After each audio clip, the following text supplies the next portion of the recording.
passar. Temos ali na entrada a lista do material para fazer um hot dog solidário, que nós vamos fazer dia 24 desse mês. Então já nos foi perguntado a data para entregar quem foi fazer a doação, colocou o nome ali. Se for algo perecível, trazer mais perto da data. Algo não perecível, pode trazer na terça que vem. Tá bom? E todos estão convidados a participar. Nós vamos ler uma mensagem do livro Palavra de Luz, de Chico Xavier, e quem editou foi Manuel. Sacrificando-te em benefício dos semelhantes, experimentam, mesmo sob a cruz das dores, a suave emoção das venturas celestes que os aguardam nos planos aperfeiçoados do infinito. Unificamos os nossos pensamentos, todos numa só direção, ao mais alto, a nosso Senhor Jesus Cristo. Agradecendo a oportunidade de estarmos aqui mais uma noite. Como todas as noites são especiais, essa tem um cunho relevante, porque estamos bebendo na fonte inesgotável do amor. Jesus, que a vossa misericórdia se estenda a nossos familiares consanguíneos, nossos vizinhos, os enfermos milhares, as famílias em desacerto, nossos irmãos e irmãs nas ruas que se auto-entregaram nas sarjetas, nos vícios, as instituições hospitalares, prisionais, nos asilos. Pedimos pelas nações em guerra, Senhor, pelos dirigentes dessas nações, também os dirigentes do Brasil. Pedimos também pelos obsessores em favor de todos e por aqueles que tentaram fugir da vida e se decepcionaram porque a vida não fugiu deles. Terão que reparar. Pai nosso que estais nos céus, santificado seja o vosso nome. Venha a nós o vosso reino, seja feita a vossa vontade, aqui na terra, como ela é feita nos céus. O pão nosso de cada dia nos dai hoje, perdoa-nos, ó Pai, as nossas ofensas, assim como nós perdoamos a quem nos tem ofendido. Não nos deixeis cairmos em tentações, mas livrai-nos de todos os males, porque são teus o reino, o poder e a glória para sempre. Em vosso santo nome, Jesus, em nome do nosso Criador, Senhor Antônio Melo, mentor da casa, e de todos os falangeiros que representam o vosso coração, Jesus, nós pedimos a permissão para abrirmos essa noite de palestra doutrinária. Que assim seja. A palavra, a irmã João, e Jesus conforme. Obrigado. Boa noite, pessoal. Boa noite. O senhor não errou. Meu nome significa João. Aí ele falou no traduzido para o português. Bom, gente, nós de início sempre gostamos de agradecer primeiramente a Deus, que é o nosso Criador, nosso Pai, aquele que nos deu a oportunidade da vida eterna e também a oportunidade de estarmos aqui no planeta Terra, nessa morada, das muitas moradas que Ele criara para que a gente pudesse evoluir e chegar o mais depressa possível na condição de espíritos puros. Agradecer a essa espiritualidade evocada pelo nosso irmão agora, esses espíritos que são eles que verdadeiramente trabalham, são eles que organizam, escolhem o palestrante, propõem o tema, porque, na verdade, todo esse trabalho já estava previamente preparado. E nós, quando nos esforçamos muito mesmo, a gente atrapalha menos o propósito dos Espíritos. Então, eu espero hoje me esforçar muito para atrapalhá-los menos. Agradecer o convite da casa, que sempre me oportuniza essa tribuna, o local sacrossanto da doutrina espírita, de muita responsabilidade, mas que se não houvesse o convite abnegado desses irmãos queridos, trabalhadores, dedicados, eu com certeza não conseguiria retornar ao mundo espiritual com algumas miligramas do peso do meu fardo diminuídas. Então, a minha gratidão. E trago o abraço fraterno do grupo de trabalhadores do Centro Espírita Juvencio Araújo Figueiredo, que é a casa que nós colaboramos, localizada lá no bairro José Mendes, ali na ilha. Quem vai para o sul da ilha não passa pelo túnel, passa pelo antigo caminho da Coca-Cola. Só os antigos, só os raízes saberão, vai passar na frente da nossa casa. Então estão todos convidados, segundas e sextas-feiras, às 20 horas, para nos fazer uma visita. Bom, Pedro, certa oportunidade, estava desanimado. Perdão, esqueci de agradecer quem está em casa, porque tem o pessoal também nos assistindo agora pelas redes sociais. Perdoe a minha falha. E também assistirão depois, porque estará gravado. E eu também vou lá e vou roubar esse vídeo e vou botar no meu canal no YouTube. Eu tenho um canalzinho discreto, simples, é só para arquivar as palestras que são gravadas.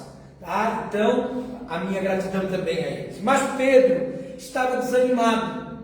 Jesus já havia sido crucificado. E ficou para os discípulos tocar o trabalho, né? Na Casa do Caminho. A Casa do Caminho nós poderíamos dizer que foi o primeiro centro espírita criado.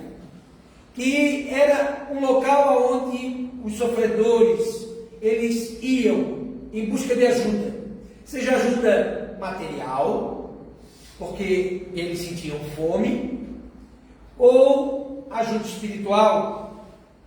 E Pedro já estava há muito tempo trabalhando. Pedro era dos discípulos o mais velho. Então, a gente quando assiste The Chosen, a gente vê Jesus e Pedro bem novinho. Não. Pedro, ele era mais velho que o Cristo. E ele tinha mais experiência. Mas ele então já estava com a idade mais avançada e calejado, sofrendo intimamente, porque ele via que as pessoas não estavam aprendendo. Elas não estavam se transformando. Não estava havendo uma transformação nas suas vidas. E em determinado momento ele ficou um pouco áspero, porque Pedro, ele era enérgico, tá? Não pense, os meus irmãos, que Pedro era aquele discípulo queridinho, não. Ele era enérgico, enfático. Ele colocava ordem, por isso que o Cristo disse: Pedro, que era Simão, tu és pedra, sobre ti erguerei a minha igreja. E Pedro estava lá. E nesse período chegava uma pessoa em sofrimento e ele atendia respidamente, e outra hora vinha uma outra senhora, uma outra mulher, e ele reclamava, e assim aconteceu 3 ou 4 vezes, até que em determinado momento entrou um homem maltrapilho, entrou calma e mansamente, e foi tocar em Pedro. E quando tocou em Pedro, Pedro já respondeu também assim, daquela maneira: o que tu queres? Não percebes que os trabalhos já se encerraram? Já era longa hora do dia, estava se encerrando o dia. E ele então olha para esse homem, começa a olhar pelas mãos, ele vê uma uma rosa vermelha de sangue. Olha para os pés descalços, o furo dos pregos. Ele então se assusta e olha no semblante daquele homem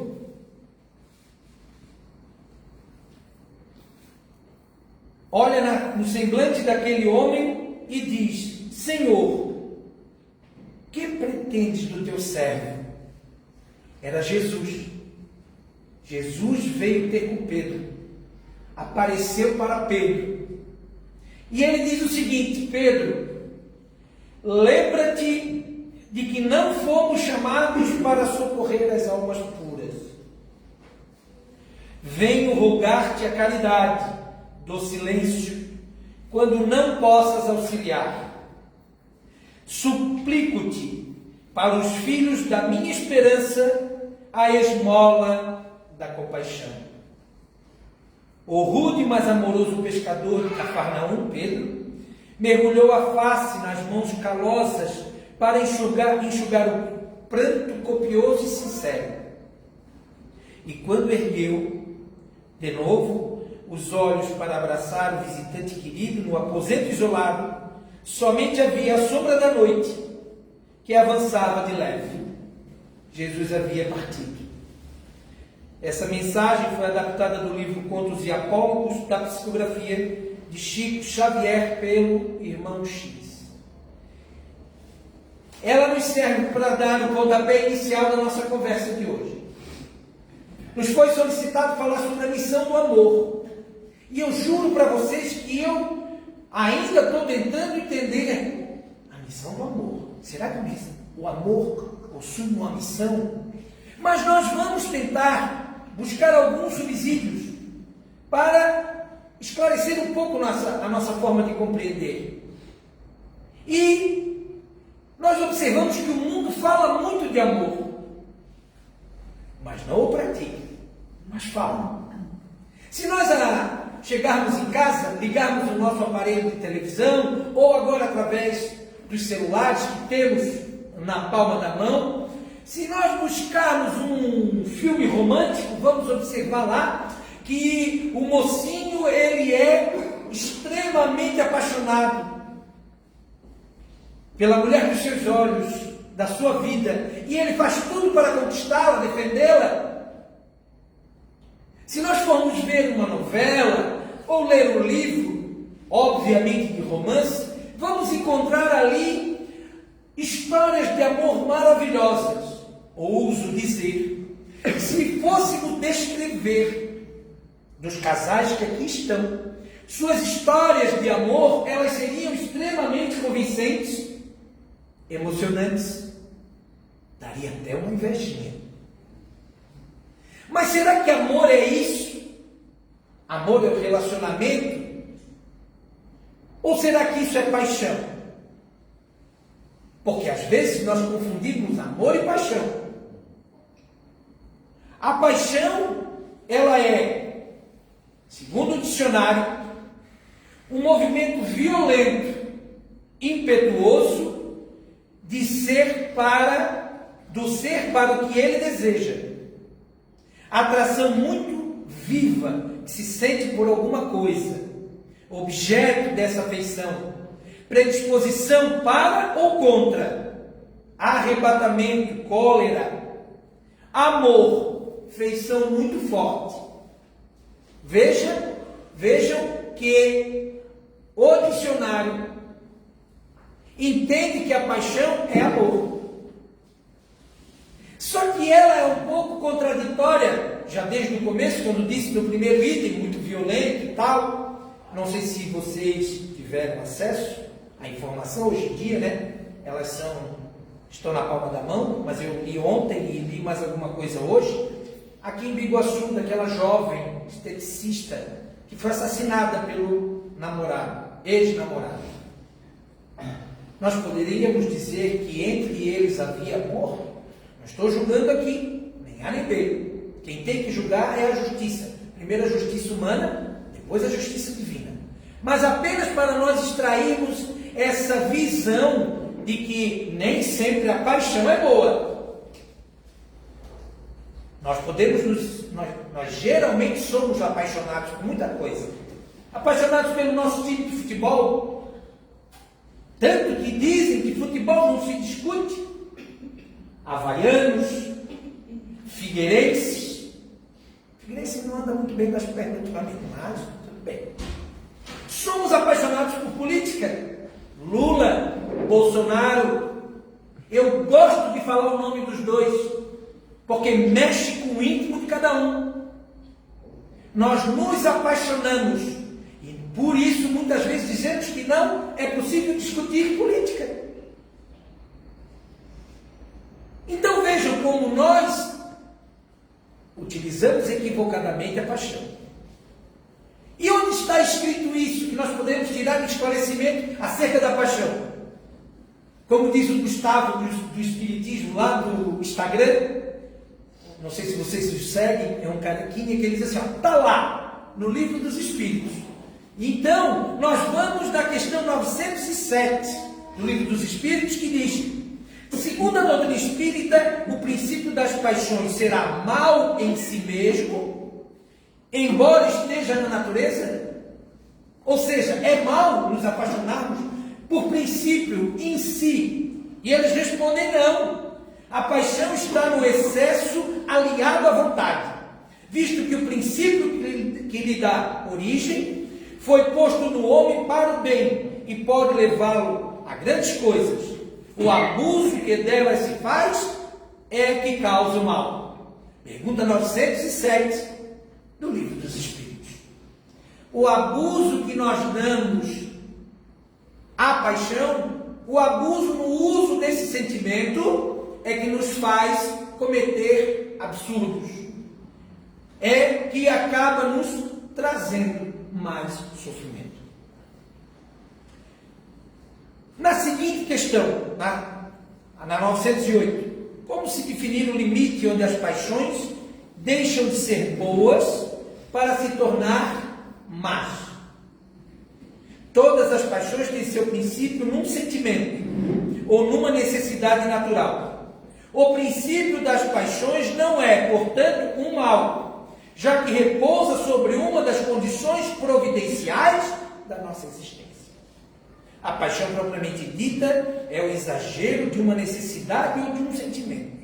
Está no excesso e não na causa. E este excesso se torna um mal quando tem como consequência um mal qualquer.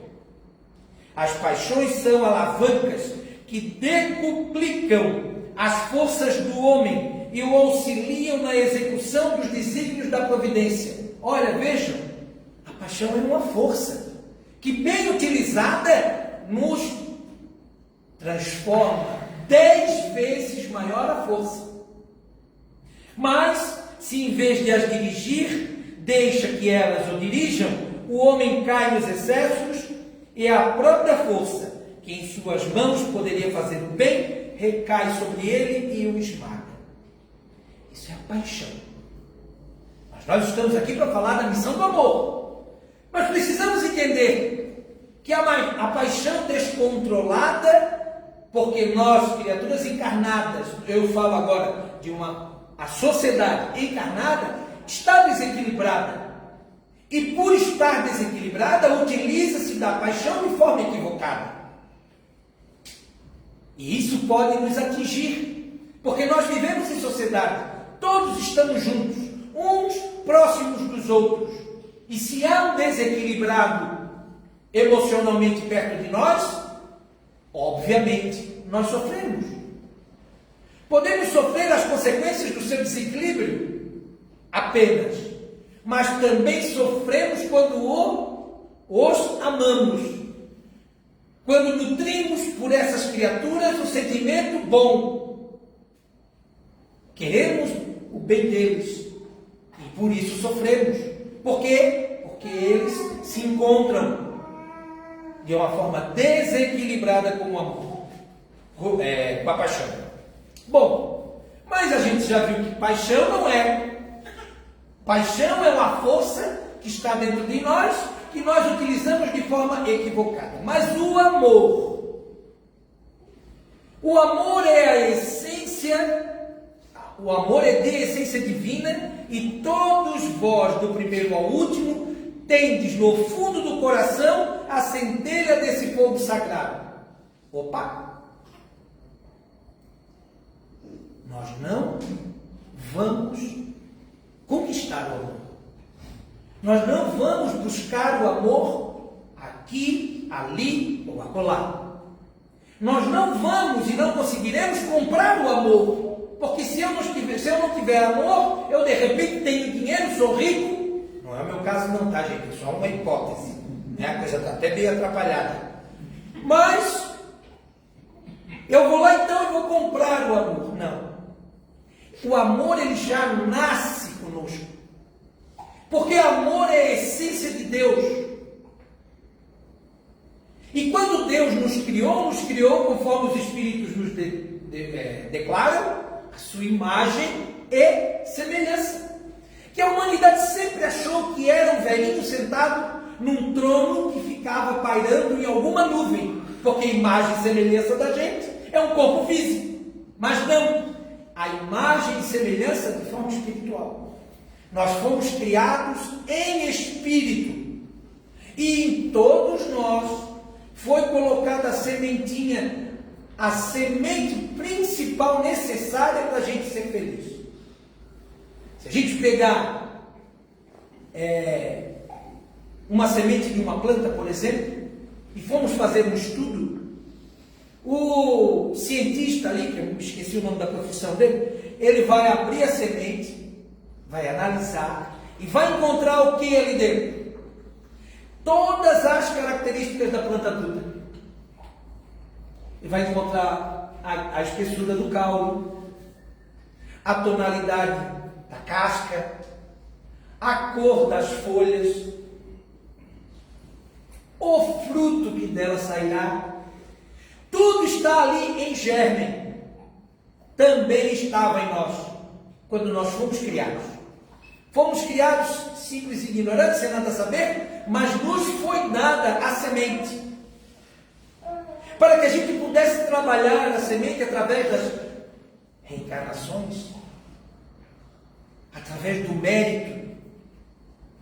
O mérito é a grande ferramenta que faz com que essa semente se transforme. Então hoje a gente pode considerar que tem alguma falha moral ou algum defeito. Eu já estou pulando. Ó. Depois eu chego nisso, senão eu vou me atrapalhar. Inspiração é complicado. Bom, sigamos aqui no amor. Vamos aonde? Livro dos Espíritos. Mais uma vez. Porque quando falamos de amor, falamos de tudo aquilo que podemos fazer para aproximar as pessoas de nós. E na questão 886, que fala sobre a caridade, Kardec perguntou qual o verdadeiro sentido da palavra caridade, conforme entendia Jesus. E aí a resposta foi: benevolência para com todos, indulgência para com as imperfeições alheias, perdão das ofensas. Por que a gente está falando da questão da caridade? No amor. Porque essa resposta, sendo praticada na sua essência, nos leva automaticamente a amar. Porque benevolência para com todos é nós não olharmos a quem. É nós sermos bons por prazer de ser bom. É fazer o bem por ter o bem em nós, ser uma consequência. Hoje ainda, por sermos atrasados, mas já em processo de evolução, nós já nos esforçamos para fazer o bem. Mas o bem ainda não é uma força natural dentro de nós. Nós já estamos nos esforçando, e muito, e já estamos fazendo bem. Indulgência para com as imperfeições alheias é não observar o erro do outro. Mas nós somos criaturas que julgam constantemente. É interessante avaliar o comportamento do irmão, claro, Porque nessa análise, nessa avaliação, nós podemos tirar exemplos. Exemplos de como agir ou de como não agir. Agora, julgar não nos cabe. Então, ser indulgente para com as imperfeições alheias. Ou seja, alheio é aquilo que não é meu. Se é alheio, é de todo mundo. São todas as imperfeições. Ser indulgentes com todas as imperfeições. E por fim, o perdão das ofensas. Porque aquele que perdoa e perdoar, os Espíritos nos explicam que perdoar o nosso inimigo não significa conviver com ele. E muita gente poderá dizer, Jean, eu tento perdoar aquela criatura incomodativa, mas não dá. Eu tento de todo jeito, mas não consigo nem chegar perto. Isso tem uma explicação. A gente tem diferenças vibracionais por causa do que aconteceu. E aí você não consegue chegar perto. Você não se sente bem perto daquela pessoa que lhe fez o mal. E por isso, então, você vai desejar a ela que sofra o mesmo que lhe aconteceu. Porque é comum a gente dizer, não, vai pagar.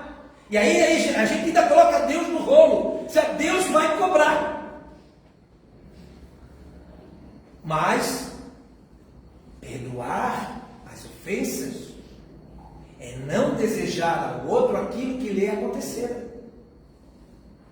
É a gente aprender com o sofrimento que nos acometeu. Se não é bom para nós, a gente não quer, nem para a pessoa que nos proporcionou. Então veja a importância da caridade. E na pergunta seguinte, na 887, Jesus também disse, amai mesmo os vossos inimigos. Ora, o amor aos inimigos não será contrário às nossas tendências naturais e a inimizade não provirá de uma falta de simpatia entre os espíritos? Acabamos de citar, que é essa energia que não bate. Certa oportunidade, o doutor da lei perguntou a Jesus, o que é necessário para a gente alcançar o reino dos céus? E Jesus respondeu a ele, o que diz a lei? O que você lê nela? Amarás o Senhor teu Deus de todo o teu coração, de toda a tua alma, de todo o teu espírito, com todas as tuas forças, e ao próximo como a ti mesmo. Muito bem, disse Jesus, vai e segue. Mas aquele homem, ele para se parecer justo, né? Estava ali diante do mestre, ele pergunta, mas quem é o meu próximo? E o Cristo vem com a parábola do bom samaritano, que diz que um homem descia de Jerusalém para Jericó, quando no caminho foi atacado por ladrões. Os ladrões bateram, surraram, deixaram-no semi-morto, levaram até as suas roupas e o deixaram caído na beirada da estrada, irreconhecível. Descia também pelo mesmo caminho um sacerdote, que parou, olhou e não desceu da sua montaria para ajudá-lo, seguiu o seu caminho. Veja, o sacerdote também descia. E a alegoria da parábola quer nos remete a Jerusalém como a cidade santa e Jericó como uma cidade mundana, uma cidade onde havia comércio. Não era uma cidade religiosa. Então a ideia é que esse homem descia da santidade para a materialidade. E o sacerdote fazia o mesmo caminho. Isso significa que a gente deve abrir bem o olho, que não é o título de religião nenhuma que nos garante uma condição evoluída. Mas, por ali, logo em seguida veio o levita. O levita era uma categoria de pessoas que cuidavam das escrituras dentro do templo. Eles sabiam ler. E por isso, o Cristo utiliza o levita como alguém que sabe, entende as Escrituras. Também faz o mesmo caminho. Mas, um samaritano que por ali passava, para da montaria, desce, ajuda aquele homem, trata-o com vinho e óleo, as feridas, põe na montaria e leva até a primeira hospedaria. Lá deixando, dá 2 denários para o hospedeiro e diz, trata do homem aí do que for preciso, quando eu voltar eu termino de pagar. Aí o Cristo pergunta para o doutor da lei, quem foi o próximo desse homem?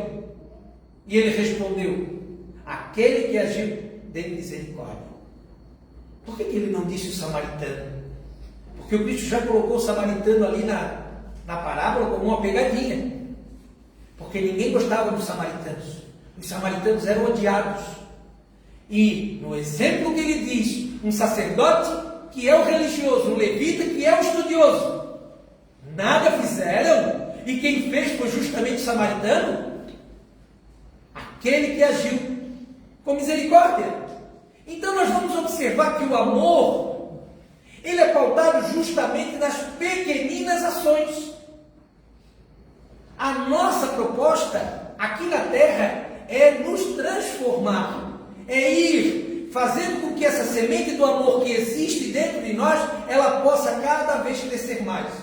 Isso, nós às vezes podemos até questionar, será que o amor tem uma missão? O amor é uma lei divina, foi criada, nós é que temos a missão de chegar até o amor, nós é que temos a missão de correr atrás da máquina. Nós é que estamos perdendo tempo na caminhada, quando nós não priorizamos a proposta de amar. Amar, podemos amar a pessoa amada que está do nosso lado. E amar a pessoa amada não é querer que ela te faça feliz, como a gente muitas vezes equivocadamente se comporta. Eu vou encontrar alguém, a minha alma gêmea, eu vou procurar alguém que vai me fazer feliz. Não. A proposta de você se consorciar, meio fria essa palavra, mas tudo bem, é de fazer a outra pessoa feliz. Fazer tudo que está ao teu alcance para que essa pessoa seja feliz. Mas ela não merece, Jean. Aí vai resolver de outra maneira. Mas ninguém se aproxima um do outro por acaso. Nós já somos espíritos milenares, temos vidas sucessivas, relações uns com os outros. Amar não só as pessoas, amar a natureza. Amar a natureza, amar é conseguir olhar para esse mundão à nossa volta. Essa mata, o verde tem tonalidades 1000. Nós conseguimos ali entender que o amor do Cristo, o amor de Deus, está presente na natureza, nos animais, tratar bem os animais, cuidar daqueles que estão na nossa vida para contribuir com o nosso progresso. Só cuidado. Cuidado com a modinha que está atualmente. Eu não vou ter filho porque eu sou pai de pet. Cuidado. Os compromissos foram assumidos no plano espiritual. Depois não diz que a gente não avisou. Então, esse amor pela causa, é importante nós termos uma causa que nos direciona a intenção. A causa espírita, que é também religião, mas a doutrina espírita, acima de tudo, é uma ciência, como disse Kardec. Uma ciência com características filosóficas e religiosas. Por isso é tão grandioso ter a oportunidade de estudar a doutrina espírita, usar esse amor, esse sentimento dentro de nós, para que a gente, quando estiver lendo um livro espírita, uma obra espírita, a gente não pense, será que eu estou perdendo meu tempo aqui? Não está perdendo tempo, pelo contrário, há a necessidade de se preparar, e a leitura, o conhecimento adquirido nessa existência, ele também fará com que esse amor dentro de nós cada vez ecloda mais. Amar a espiritualidade. É fácil amar os espíritos amigos, os bons, os protetores. Porque, claro, quem não quer ser protegido? Quem nunca ora por eles? A gente sempre ora, sempre pede ajuda. Lembro de certa oportunidade em que, numa dificuldade tremenda, solicitava ao mentor espiritual ajuda, e no trabalho mediúnico, ele deu uma mensagem maravilhosa, estava precisando daquela mensagem. Ele disse: o bom cabrito não berra. Eu sim. Bom, foi uma indireta, ou melhor, uma direta. Mas amar também os que nos perseguem. Lembrem-se, não é amar no sentido de ter afinidade, porque se a gente tiver afinidade com obsessores, obviamente nós só vamos fazer besteira. Mas amá-los no sentido de que, ao você vir à casa espírita, você também está fazendo que ele venha. Ele ou ela. Você está fazendo também que receba o tratamento. Seja uma obsessão por ódio, vingança, inveja, ou apenas uma obsessão por simpatia, porque tem espíritos nossos familiares, amigos, que desencarnando sem conhecimento, mas tendo simpatia por nós, vai procurar quem? Vai procurar o Jean. E vai andar ao nosso lado. Veja como a gente pode amar muito. Amar o trabalho, amar a satisfação de fazer alguma coisa, de produzir algo. Então a missão maior é nossa em relação ao amor. É tentar chegar nessa condição de espírito que verdadeiramente ama. A gente ainda está engatinhando, mas não se apavore. Não sofra antecipadamente, porque muitas vezes pode dizer: ah, mas eu não consigo amar dessa maneira. Lembram-se que o Cristo disse amar a Deus sobre todas as coisas e ao próximo como a ti mesmo. Reforma íntima. Seus defeitos não precisam ser condenados.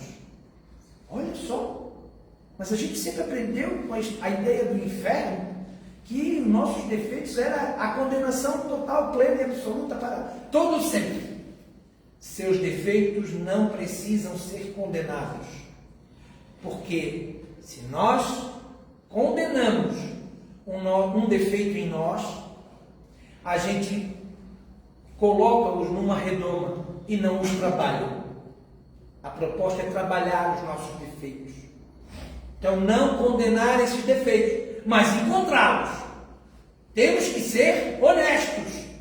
Olhar para dentro de nós: não, eu não sou uma coisinha muito boa, não. Eu ainda sou um fiozinho desencapado. Mas eu vou melhorando. Eu vou melhorando aqui, melhorando ali. Você pode alimentar sentimentos e pensamentos, bons ou ruins. Alimentar a casa mental. Você tem, ou melhor, nós temos que policiar o nosso pensamento.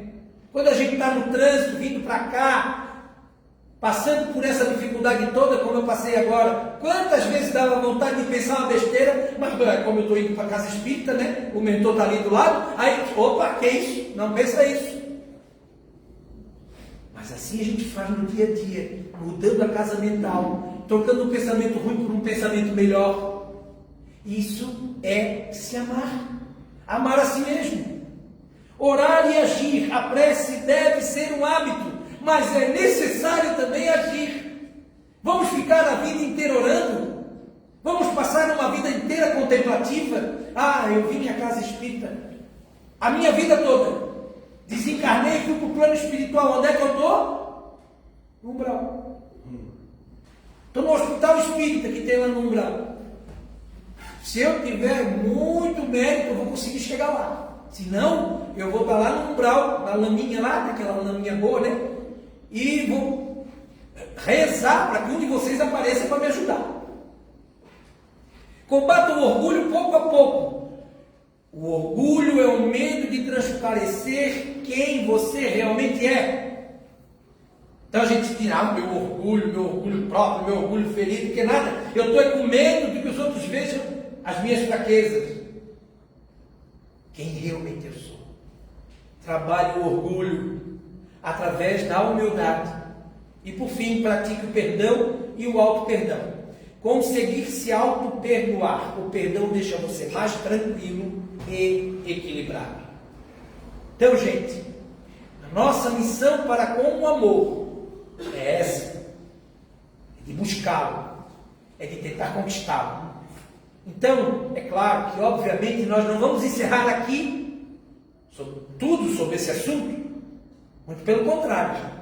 Mas ele serve apenas como uma pílula para que cada um tenha a sua própria curiosidade. Busque no Livro dos Espíritos, busque no Evangelho segundo o Espiritismo, amar o próximo como a si mesmo. E no Livro dos Espíritos é nas leis morais, lei de justiça, amor e caridade. Busque, aprimore-se e tenha sempre em mente que escolheu a melhor parte. Que o tempo aqui perdido, o tempo dedicado a esse expositor que grita tanto, que fala tão alto, mas também não deixa ninguém dormir, ele vai valer a pena em algum momento da sua vida. Voltem para os seus lares, com o sentimento do dever cumprido, com gratidão a Deus, com muito amor. Levem daqui a energia boa, a energia curadora, que vem do alto agora, cai sobre as nossas cabeças, que agora, em seguida, através do passe, nós vamos também receber. E não se esqueça de, quando chegar em casa, espalhar essa energia através do pensamento, das palavras e das atitudes. Leve até aqueles seus familiares que não gostam da doutrina espírita, não faz mal, eles também serão beneficiados. E voltem no próximo dia de reunião para se encontrar aqui novamente com Deus e, quem sabe, se alimentar do pão espiritual que é ofertado aqui nessa Santa Ceia. Obrigado a todos que estão em casa, o meu muito obrigado e até a próxima, se Deus quiser.